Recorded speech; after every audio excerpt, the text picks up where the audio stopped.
तो मेरा पति साइड पे था, एक इंसान आया, उसने उसको गोली मार दी यहाँ पे। उसने बोला कि ये शायद मुस्लिम नहीं है, उसने उसको गोली मार दी। 22 এপ্রিল টুরিস্টদের এগেইনস্টে এই ধরনের করে তার একটা আলাদা ডাইমেনশন হলো রিলিজিয়াস টেররিজম। কারেক্ট। পাকিস্তান যখন দেখলো, পাকিস্তান আর্মি স্পেশালি, বিকজ একটা কথা আছে যে একটা দেশের একটা আর্মি থাকে, কিন্তু পাকিস্তানের বেলায় পাকিস্তানের আর্মির একটা দেশ আছে। এটা টু নেশন থিওরির ওপরে বেস করে তৈরি হয়েছিল। It can never be together, they can never be friend, openly declare করেছে।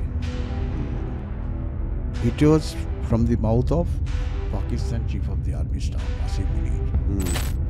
There would have been a total social unrest in the country.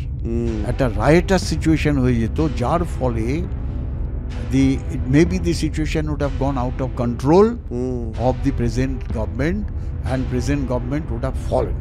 Very well crafted by these two lady officers. इस कार्रवाई में 9 terrorist camps को target किया गया और पूरी तरह से इसे बर्बाद किया गया।